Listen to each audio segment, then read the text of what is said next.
Buonasera, benvenuti a questa edizione del nostro telegiornale. Vediamo subito i titoli. La base di Sigonella vietata ai caccia USA, la decisione del ministro Crosetto, occorre il consenso del Parlamento. I cacciabombardieri americani erano già in volo verso il Medio Oriente. Contro il caro carburanti, la protesta di agricoltori e allevatori davanti al petrolchimico di Priolo, pronti a bloccare con i trattori il sito più grande d'Europa. Sanità, il governo boccia il decreto della giunta Schifani sulla rete ospedaliera siciliana, giudicato pieno di incongruenze e criticità sui posti letto e le reti di emergenza. Sgomberato nella notte il centro sociale Palestra Lupo a Catania, Ruspe è già in azione per demolire la struttura e fare posto a un parcheggio. L'Università di Messina ricorda Sara Campanella e Lorena 40, le due studentesse uccise lo stesso giorno a distanza di 5 anni. Tempo incerto per le feste di Pasqua, con acquazzoni in vista, delusi turisti in cerca del sole di Sicilia, calo di prenotazioni per le tensioni internazionali. Calcio, il Catania punta il Picerno con l'obiettivo di consolidare il secondo, ma pronto ad approfittare di nuovi eventuali passi falsi del Benevento. La gara con i lucani in programma lunedì di Pasqua al Massimino.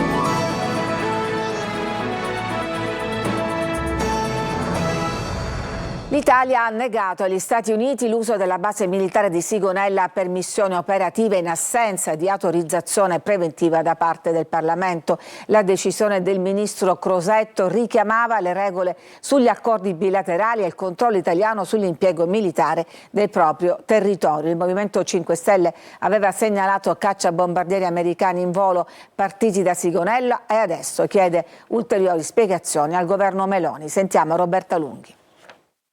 Sospiro di sollievo in Sicilia dopo la decisione del governo italiano. La base aerea di Sigonella infatti non sarà utilizzata da missioni statunitensi dirette in Medio Oriente.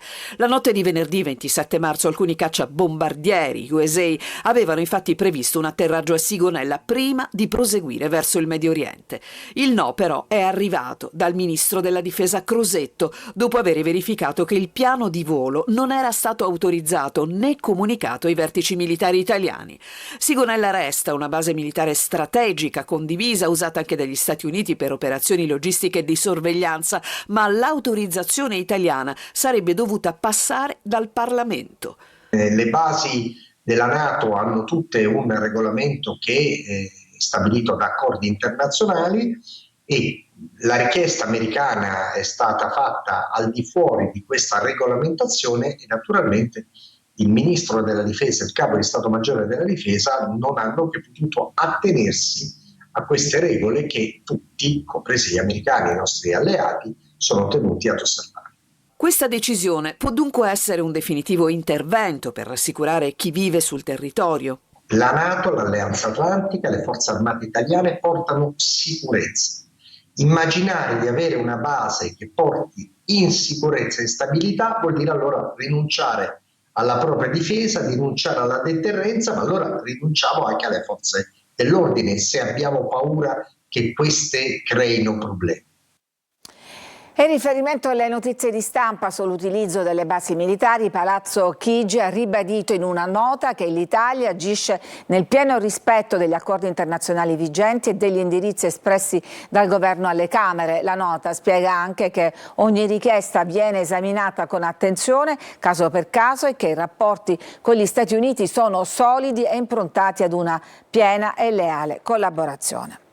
Stamattina la protesta di agricoltori e allevatori davanti agli impianti dell'ISAB a Priolo. Il caro carburante sta colpendo duramente anche loro che minacciano di bloccare la struttura, il petrolchimico, con i loro trattori. Francesco Aloi. Ora siamo qui solo un sit-in così pacifico per far sentire la nostra voce, ma in futuro possiamo tornare qui con tutti i nostri trattori e bloccare le uscite e l'ingresso della raffineria. Gli agricoltori sono pronti a bloccare il polo petrolchimico più grande d'Europa. I trattori sono davanti agli impianti sud dell'ISAB a Priolo, ma se non cambierà nulla nei prossimi giorni, qui potrebbero arrivarne molti di più. Visto che ora ci sarà lo sciopero degli autotrasportatori, ci uniremo a loro sicuramente perché le ultime gocce di carburante che avremo le utilizzeremo almeno per fare sentire la nostra voce. Al sit-in c'è soltanto una rappresentanza della categoria tra agricoltori e allevatori.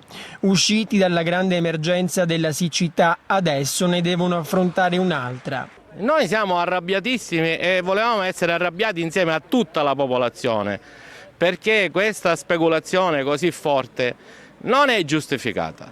Quindi gli agricoltori siamo fermi, ma volevamo insieme a noi tutte le altre categorie che bruciano carburante. Maria Concetta ha 26 anni e lavora nell'azienda di famiglia a Solarino.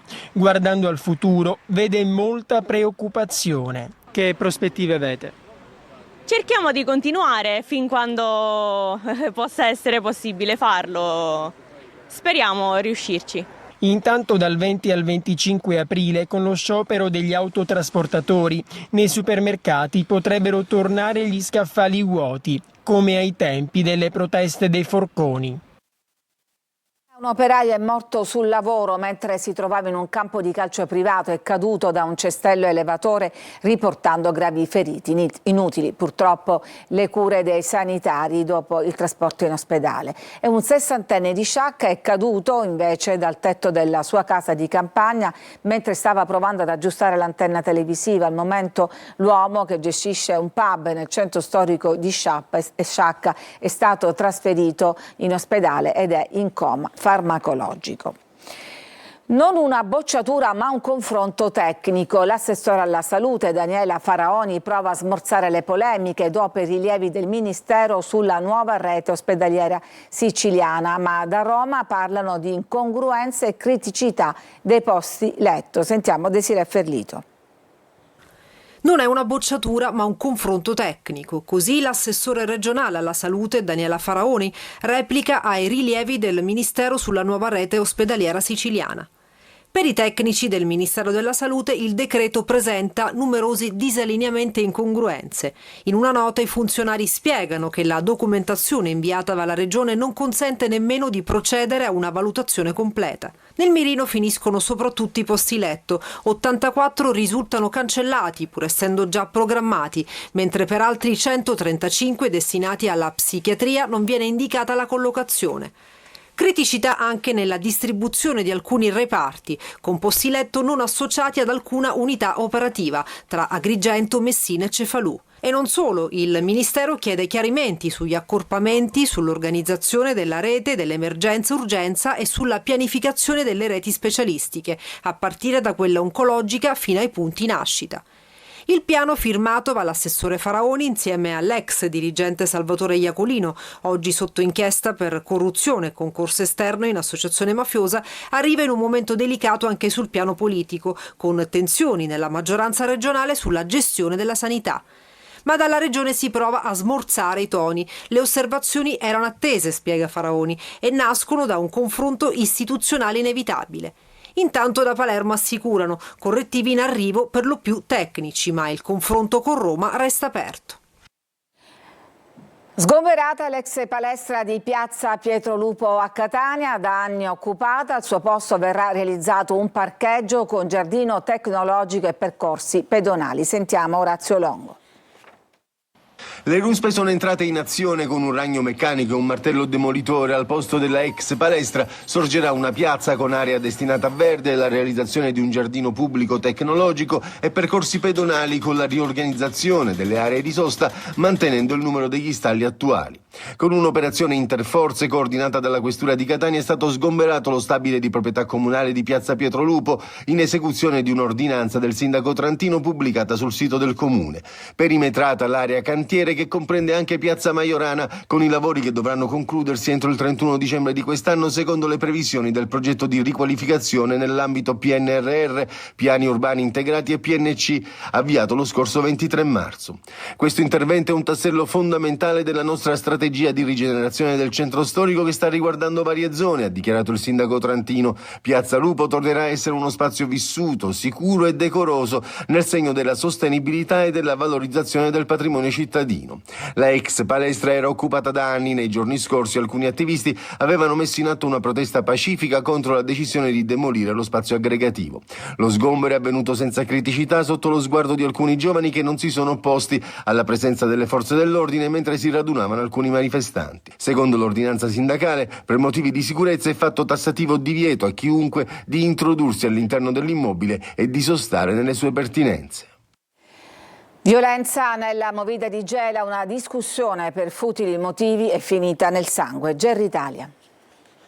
Doveva essere una serata come tante, si è trasformata in violenza. A Gela, nel quartiere Caposoprano, davanti a un bar di Viale Indipendenza frequentato da giovani, una lite è degenerata in un accoltellamento. È successo poco dopo le 20. Una discussione tra due giovani per motivi banali si accende rapidamente. Poi il gesto estremo, un coltello, almeno 2 fendenti. A terra resta un 20enne, Andrea Tosto, colpito all'addome e al fianco. Panico tra i presenti mentre l'aggressore fugge tra i vicoli. Il giovane viene trasportato d'urgenza al pronto soccorso del Vittorio Emanuele. Le sue condizioni appaiono subito serie. Una lama avrebbe perforato un polmone. In serata il trasferimento in di soccorso a Catania e l'intervento chirurgico al Cannizzaro. La prognosi resta riservata, ma non sarebbe in pericolo di vita. Scattano immediatamente le indagini della polizia. Rilievi, testimonianze e immagini di videosorveglianza. Nel giro di poche ore il presunto responsabile viene identificato e arrestato. È un 22enne, adesso accusato di tentato omicidio e porto abusivo di arma da taglio. Un episodio che riporta al centro l'allarme lanciato qualche settimana fa dal procuratore capo Salvatore Vella. Sempre più giovani girano armati e anche le liti più futili si trasformano in aggressioni. Una deriva che ancora una volta trasforma la movida in un teatro di violenza.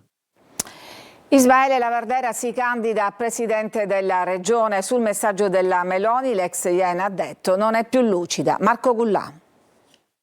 Voglio essere il presidente di tutti. Ismaele Lavardera durante una conferenza stampa all'Ars ha presentato il simbolo ufficiale con il quale correrà per la campagna elettorale a presidente della regione siciliana. Il simbolo non contiene il suo cognome ma il nome, proprio a voler indicare la sua vicinanza alla gente. E dobbiamo prepararci, organizzarci, creare una squadra operativa. Io oggi ho dimostrato che accademici, personalità del mondo della società civile hanno deciso di abbracciare questo progetto a dispetto di quelli che dicevano che noi siamo soltanto un movimento populista e che non parliamo dei problemi dei siciliani.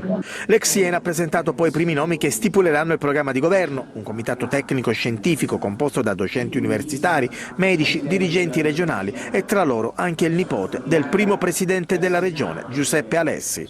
Ma nessuna squadra di governo, per quello ci sarà tempo di confrontarsi con una coalizione. Oggi non abbiamo lanciato gli assessori, abbiamo lanciato un comitato tecnico scientifico. Gli assessori li condivideremo con una coalizione. È evidente che bisogna fare una sintesi, è evidente che dobbiamo smettere di fare come Schifani, cioè la divisione col manuale Cencelli dei ruoli degli assessorati. Bisogna fare una divisione sulla scorta del metodo e delle capacità. Lavardera infine è tornato a parlare sullo scambio di messaggi con la premier Giorgia Meloni. Con quel messaggio, ha detto il deputato regionale, ha dimostrato di non essere più lucida. Mentre il mondo è in crisi, c'è una guerra in corso e Sigonella, nel mirino, lei pensa a criticare il mio operato politico.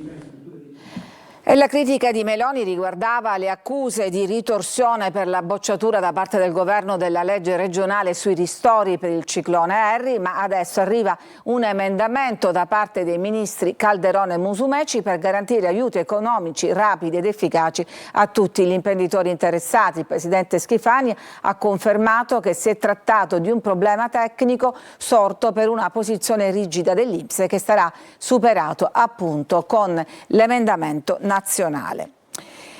31 marzo è l'anniversario dei femminicidi di Lorena Quaranta e Sara Campanella. A Messina deposta una corona di fiori dai colleghi studenti e dalla rettrice sul monumento che ricorda le 2 giovani vittime. Francesco Triolo.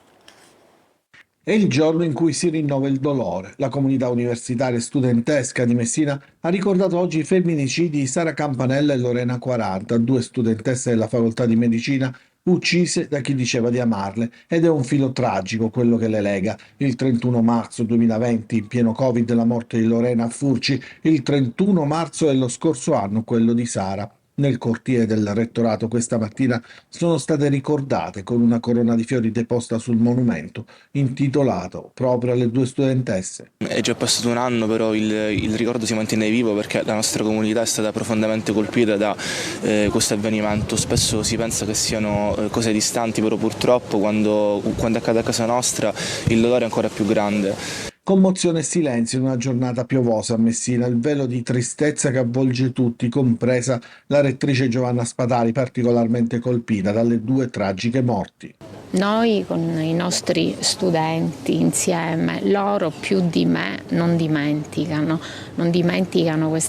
questi efferati crimini che hanno privato due ragazzi come loro della possibilità di avere un futuro. Quindi questo è solo un momento di dolore vissuto nel silenzio e vuole essere, come c'è scritto in fondo nella targa, un momento di memoria ma anche un atto di responsabilità per tenere sempre altissima l'attenzione. L'Ateneo messinese ha avviato da tempo una campagna di sensibilizzazione sulla violenza che adesso cercherà di esportare anche nelle altre università. Ci fermiamoci adesso una pausa e poi torniamo per parlare delle vacanze di Pasqua e del tempo che ci accompagnerà.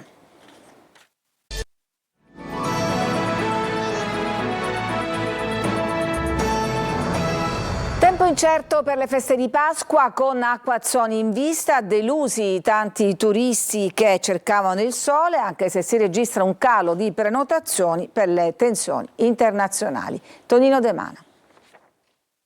A Catania la stagione turistica si apre purtroppo in un clima di incertezza. Incertezza geopolitica per le tensioni in Medio Oriente ed incertezza climatica che si protrarrà fino a Pasqua, con la primavera che in Sicilia tarda ad arrivare, anzi si fa quasi desiderare. Franz Cannizzo, presidente di Abetnea, prevede una Pasqua in chiaroscuro. Ci sono le prenotazioni, ma il maltempo e le tensioni internazionali rischiano di rallentare l'avvio di questa stagione 2026. Turisti in giro per Catania con ombrelli impermeabili per la pioggia e giubbotti invernali, e stupore per chi era sbarcato dalle nostre parti in cerca di sole e temperature gradevoli. Leeds in England. London. Birmingham. Sicily is beautiful, but the weather is not very good now. Londra, Leeds, Birmingham. Catania sembra una succursale inglese, con umidità, cielo grigio e a tratti pioggia. Sorpresa anche questa coppia proveniente da Torino. Siamo venuti con un abbigliamento molto pre-estivo e abbiamo dovuto invece comprarci della roba un po' più pesante. Io mi sono portata le cose stratificate, quindi anche il maglioncino pesante da Torino. Ma il sole dove c'è? Si aspettava la primavera, il caldo siciliano, ma si fa attendere anche questo? Così, sì, quest'anno è così, ma va bene lo stesso. Poi avete sempre bisogno di acqua, quindi mi pare che questa volta siete stati accontentati. Pullman turistico coperto che poi riparte e si fa largo tra le immancabili buche. Mentre i turisti fotografano la fontana di Proserpina, purtroppo in pessime condizioni, l'autista tiene saldo il volante, pronto ad evitare gli ostacoli, le voragini di via 6 aprile. Mattinata all'insegna della partecipazione, quella organizzata dal primo municipio di Catania per un evento legato alle festività pasquali. Causa pioggia, la manifestazione si è svolta al chiuso nel Teatro della Città dei Ragazzi di via Gramignani, nel cuore di San Cristoforo, a disposizione degli studenti, laboratori artistici, un cantastorie e un ricco buffet di dolci pasquali. Supereroi e mondi incantati entrano in corsia e regalano un sorriso ai più piccoli all'ospedale di Acireale, dove la pediatria cambia volto grazie al progetto Corsie e Colori. Desiree Ferlito. Supereroi, fate e mondi incantati entrano in corsia e trasformano la paura in sorriso. Alla pediatria dell'ospedale di Acireale la paura passa anche dai colori. Un reparto completamente rinnovato, dove le pareti si animano di personaggi e scenari fantasiosi, pensati per accogliere i piccoli pazienti in un ambiente più sereno e familiare. È il risultato del progetto Corsie a Colori, reso possibile grazie al lavoro di associazioni volontari che hanno unito le forze per rendere l'ospedale un luogo meno distante dal mondo dei bambini. Per i vertici dell'ASP di Catania il progetto ha un beneficio indispensabile per i più piccoli. È un progetto che in collaborazione con l'ASP di Catania serve ad umanizzare l'unità operativa di pediatria e a rendere le cure per i piccoli pazienti più semplici e alleviare la sofferenza. Un valore condiviso anche dal personale del reparto che ogni giorno accompagna bambini e famiglie in momenti delicati e che da oggi può contare su un ambiente ancora più accogliente. E basta varcare la soglia per accorgersene, il colore prende il posto del bianco ospedaliero e trasforma la degenza in un viaggio tra fantasia e leggerezza. Ci fermiamo, c'è ancora una pausa e poi torniamo con il calcio e il Catania che prepara la partita di Pasquetta.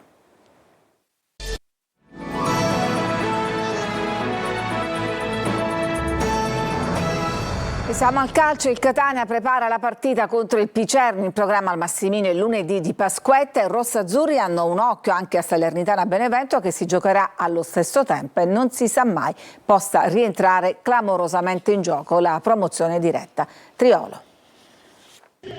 Rientrare in gioco per la promozione diretta è complicato, il Benevento è lontano 8 punti, ma un clamoroso suicidio sportivo dei campani potrebbe riaprire i giochi. È vero, lunedì di Pasquetta c'è Salernitana Benevento che potrebbe dare qualche speranza, ma il Catania di Piani in questo momento pensa, è costretto a farlo, a prepararsi al meglio per i play-off e il nuovo allenatore sta pian piano, giorno dopo giorno, cercando di conoscere la squadra, le caratteristiche, gli equilibri. Viali in 2 partite ha imboccato una strada con una base che appare chiara, 4-2-3-1 con possibilità di muoversi in maniera elastica soprattutto in mezzo, dove Di Tacchio, Quaini e Di Noia rappresentano giocatori duttili e intercambiabili che possono far cambiare ritmo e passo alla squadra anche a partite in corso.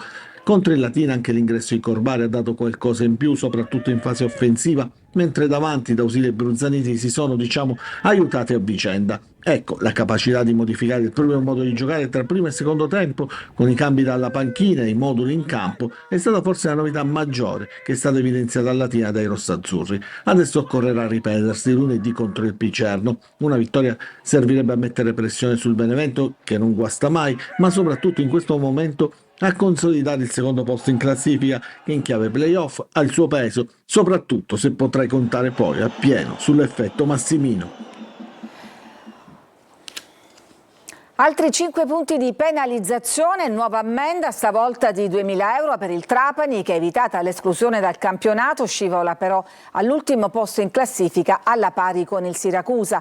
Il club era stato deferito lo scorso 5 marzo dalla Covisoc, la commissione indipendente incaricata di verificare l'equilibrio economico e finanziario delle società sportive.